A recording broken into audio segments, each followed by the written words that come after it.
साहब ने पहले जन कहा कि 15-15 लाख रुपया खाता आएगा, सारे गरीब को लाइन में लगाकर जनधन खाता जीरो बैलेंस में खुलवाने का काम किए।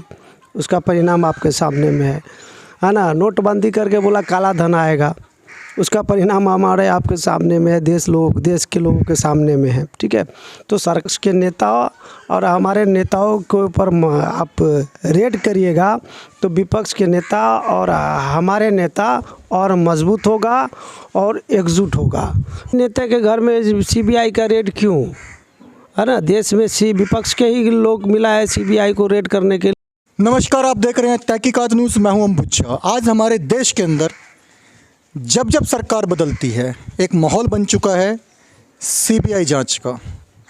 कभी सीबीआई आ जाएगी और सीबीआई के पीछे पीछे कभी ईडी डिपार्टमेंट भी आ जाती है। अब ये खेल क्या है, इस पर चर्चा करने के लिए हमारे साथ मौजूद है हमारे स्टूडियो में चांद बाबू। नमस्कार चांद बाबू। बहुत बहुत धन्यवाद। तो चांद बाबू, क्या खेल है ये? कभी सीबीआई डिपार्टमेंट, कभी ईडी डिपार्टमेंट, क्या चल रहा है देश के अंदर? देखिए, साहब ने जो 2014 में देश में सरकार बनाने की जो काम किए, तो उन्होंने एक वादा किए थे लोगों के, देश के लोगों के साथ, अच्छे दिन 15-15 लाख रुपया, ठीक है, और साल में 2 करोड़ लोगों के रोज़गार और नौकरी का वादा किए थे। बढ़ती महंगाई के विरोध करके सरकार बनाने का काम किए थे। तो सरकार जब साहब सरकार में आ गए तो सरकार के साहब के द्वारा जो भी काम किए गए उसका परिणाम हमारे और आपके सामने में है। ठीक है, साहब ने पहले कहा कि 15-15 लाख रुपया खाता आएगा, सारे गरीब को लाइन में लगाकर जनधन खाता जीरो बैलेंस में खुलवाने का काम किए। उसका परिणाम आपके सामने में है ना। नोटबंदी करके बोला काला धन आएगा, उसका परिणाम हमारे आपके सामने में है, देश के लोगों के सामने में है। ठीक है, तो सरकार के द्वारा जो भी कार्यान्वयन किया गया आज तक, तो ना लोग देश के लोगों के साथ, जो युवाओं के साथ वादा किया वो पूरा कर पाए, और सारे से मामले में उन्होंने फेल रहा। ठीक है, आज बढ़ते महंगाई और देश की आर्थिक स्थिति, तो विपक्ष के लोगों ने और विपक्ष के नेताओं ने ये आवाज़ उठाने का काम किया, सरकार को आईना दिखाने का काम किया कि आपने जो देश के लोगों के साथ वादा किए और उस वादे पे आप खरा नहीं उतर पाए। तो साहब उस आवाज़ को, विपक्ष की आवाज़ को हमारे नेताओं को सीबीआई और ईडी भेजकर डराने का काम करती है, धमकाने का काम करती है। और कई राज्यों में आपको देखने को मिलेगा कि सीबीआई और ईडी को भेजकर सरकार को गिराकर अपनी सरकार बनाने का काम करती है। तो वही ये खेल खेला शुरू कर दिए हैं। साहब को लगता है कि इस तरह से खेल करके, और देश में आज युवाओं भी, विपक्ष के साथ युवाओं और देश के लोगों ने भी सवाल करना शुरू कर दिया। बात मुद्दे की करते हैं। आज हमारे देश के युवा रोज़गार की बात कर रहे हैं, आज हमारे देश के लोगों ने बढ़ती महंगाई की बात करते हैं।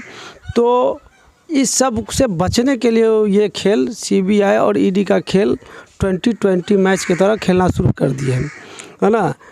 और आज बिहार में 4 जगह हमारे महागठबंधन के नेताओं के घर में छापामारी शुरू है।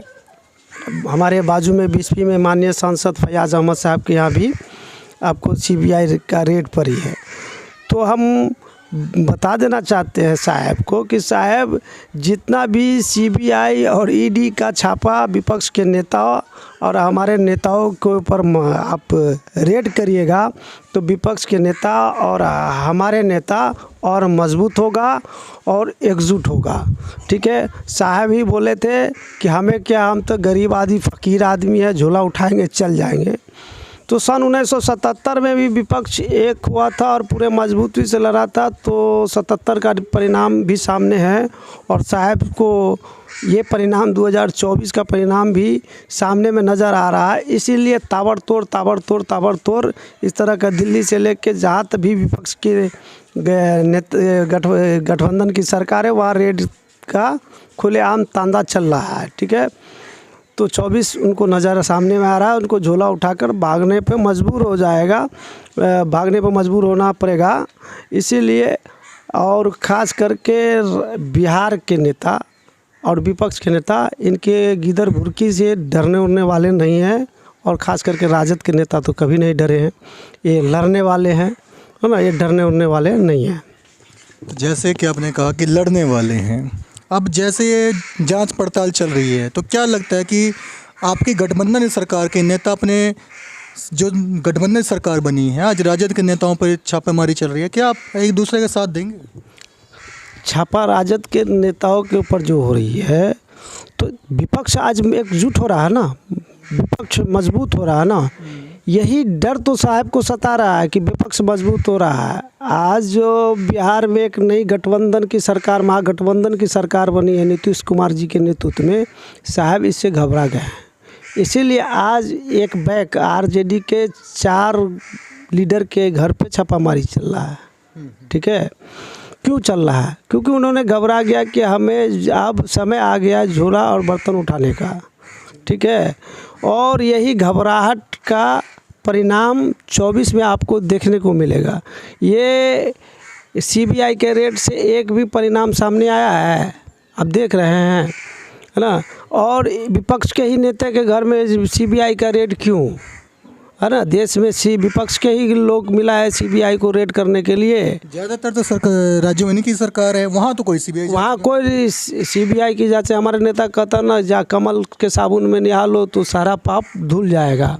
तो हमारे नेताओं ने आईना पहले दिखाने का काम किया है। देश के लोग जागरूक हो गए हैं। अब इनके झांसा में और गुमराह में फंसने उसने वाले नहीं हैं। कि जो भी चाल चलेंगे वो मुँह के खानी पड़ेगी। और अब ये आखिरी सीबीआई जांच हमें लग रहा है बिहार में होगा, क्योंकि महागठबंधन के और राजद के एक सिपाही लालू जी के लाठी लेकर तैयार है सीबीआई से लड़ने के लिए। ठीक है, कि भाई इस तरह की अब जो तांदा करोगे बिहार में आके और हमारे लीडर को बदनाम करने का साजिश करोगे तो सीबीआई को हम कार्यकर्ताओं से टकरा कर सामना करना पड़ेगा, क्योंकि ये अब नहीं चलेगी ज़्यादा दिन। मतलब कि जैसे ममता दीदी ने सीबीआई को या ईडी को अपने बंगाल में घुसने ही नहीं दिया, हो सकता है कि गठबंधन इतना मजबूत बन जाए कि बिहार में दोबारा सीबीआई ईडी को ना घुसने दे। क्या ऐसा हो सकता है? आप सरकार की बात नहीं करेंगे, हम आपको आप देख लीजिएगा कि बिहार के आरजेडी और महागठबंधन के एक सिपाही पूरी मजबूती के साथ अब आगे दोबारा कभी भी बिहार में कहीं भी छापामारी करने का काम करेगा इस तरह से साजिश के तहत, तो सिपाही बिहार के महागठबंधन कार्यकर्ता सिपाही से उसको टकराना पड़ेगा, है ना। ये तानाशाही रवैया और हिटलरशाही रवैया नहीं चलने वाला है अब इस बिहार में, खास करके बिहार में और देश में। तो आप हमारे चैनल के माध्यम से अपने कार्यकर्ताओं को, अपने जो भी गरीब कार्यकर्ता हैं उनको क्या संदेश देंगे? हम अपने कार्यकर्ताओं से अपील करेंगे कि हम और आप, अब समय आ गया है ना, कि हम और आप तत्पर रहे और जहां सीबीआई हमारे नेताओं को परेशान करके झूठा मुकदमा करके फंसाने का साजिश करेगा, वहां हम लोग खड़ा होकर मुंहतोड़ जवाब देने का काम करें और सीबीआई से लड़ने का, डट कर लड़ने का काम करें। बहुत बहुत धन्यवाद।